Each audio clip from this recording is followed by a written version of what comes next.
So, welcome back. This week we are going to be making hand knit pumpkins because they're cute, okay? And because I need them in my life, alright? I'm kidding, I don't need them, I want them, but you know what I'm saying. Need, want, it's the same thing, really, right? No? Okay. Well, anyways, so I'm just going to make a little loop and continue making loops. And I think about 12 of them. I kind of lost count a little bit. It's fine. It doesn't matter as long as you get the pumpkin the size you want it. And I like how it turned out. The first one that I did, which is sitting over to the side, you can see it, I made it way too big. And I was like, you know what? I want to be able to make a couple out of this.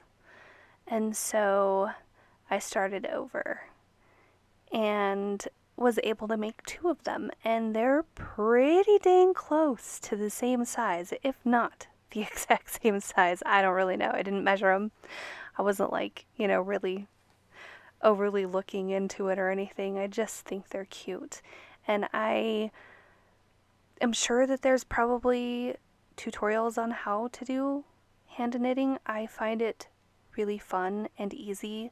The first time I did hand knit anything, it was a big chunky blanket, and that was a lot of fun, and it took me about an hour. This took me just under 15 minutes, which is not a bad deal, and that's adding the stuffing and everything.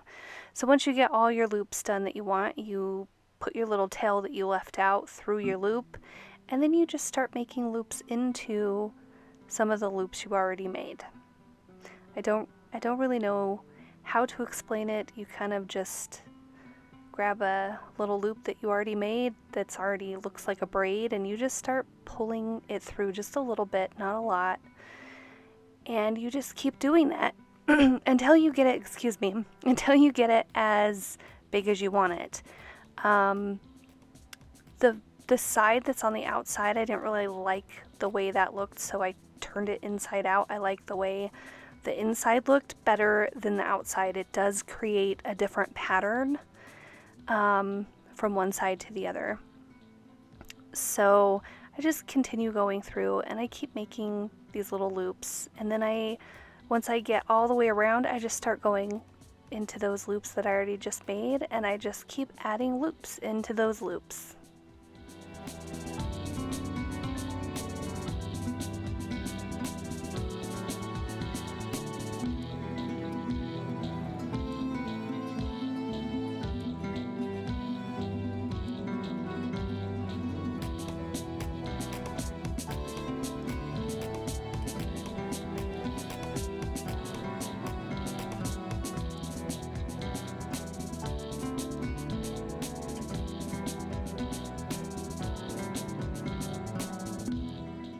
So the funny thing is I don't know how to knit with, like your knitting needles and stuff. My grandmother used to do that. My mom crochets. I don't really know how to do that, but hand knitting to me is so easy. So I don't know. And I find it really soothing, and I feel very accomplished when I finish. So it's something that I really enjoy, and I should do more of. Because you can make pillows just how I'm making these little pumpkins. You can make pillows out of them. You can make rugs. You can make hats. You can make all kinds of stuff. Scarves, all those things. Hand knitting. But I really, really love these little pumpkins. They are so stinking cute. And the knitted pumpkins that you find in Hobby Lobby and many other stores are kind of expensive. And I can't remember how much this yarn was. It was like $7.99 or something of that nature. And I got 2 pumpkins out of it. Now you do have to stuff them. And for their little stem, I used some wine corks because that's what I had. I could have went out hunting for some little sticks, but I'll just use the wine corks. They're all cute and short and chunky, so it was perfect. But you just keep going through and making your little loops, and as you can see, it's getting taller and taller. It's kind of rolling in on itself, and that kind of gives you an idea of how big that pumpkin is going to be.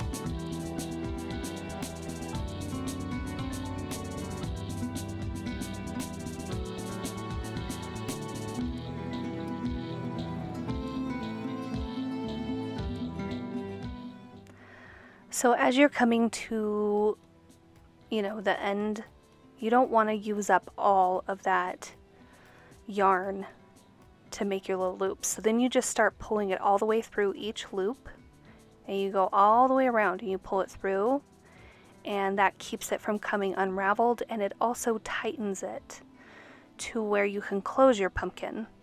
And you also have that tail on the other side that you can also pull and tighten it, and I just shove it back through the bottom and bring it all the way to the top and hold on to it while I'm stuffing it, and you'll see. I have my own method. I know some people like to use like string or something, but I figure the yarn is probably just as tough, if not more tough, than the string. You can use all kinds of different things to hold this pumpkin like in the shape of a pumpkin. I just use the yarn tails that I have because I think, why not, right? I mean, it's perfect. So you go through, you get all your loops, and then you start tightening. Oh yeah, I flipped mine inside out so I could have that different pattern. I think it's cute. And you just tighten both ends. And I do tie a knot in it as well, just to make sure that it doesn't come loose, because you don't want it to come loose. So here I am just doing the same thing. I'm going around in some loops so that way I can pull it tight and cinch it up and create a closed side to it, and then just poke that tail back through the bottom, bring it up to the top.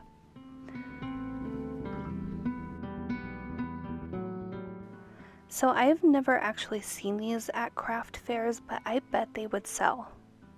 So if you do craft fairs, or you know someone who likes to do this kind of stuff and they do craft fairs, I think this would be a great idea, because they turn out so cute.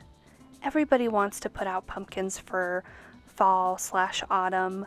It's just, they're perfect and very easy and very quick to make. So you could even sell them for a little bit cheaper, because you would be trying to go up against, the bigger stores and stuff, but I think they're so cute and I think it would be worth it. So just, little heads up there.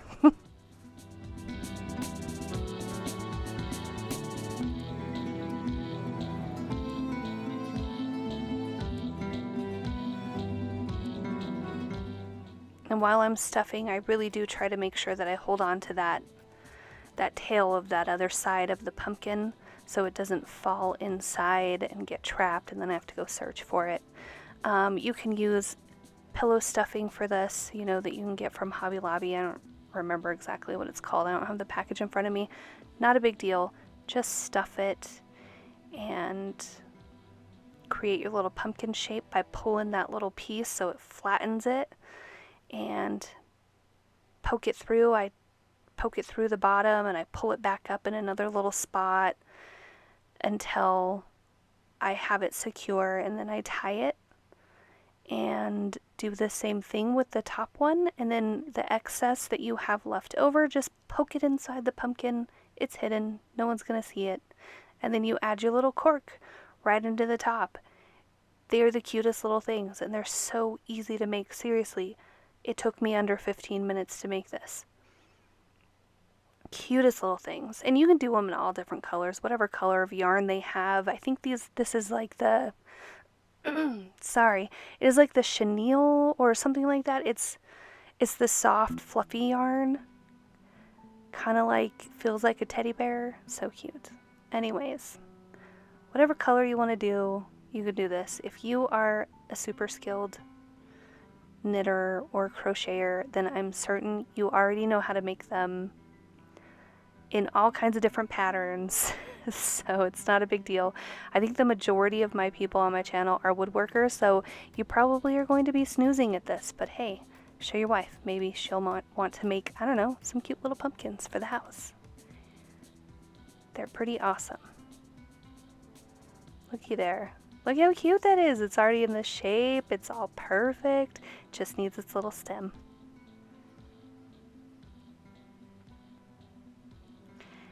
And voila.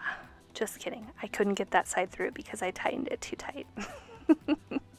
So I had to flip it over, and that's okay. So their stems look different, and there's nothing wrong with that. There you go. Cute little stem, cute little pumpkins.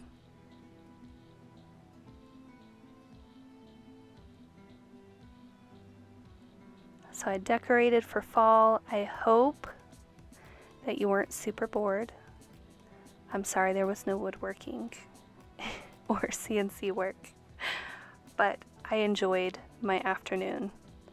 So thanks for watching, and I will see you next time, and happy fall or autumn or whatever you are celebrating for the season.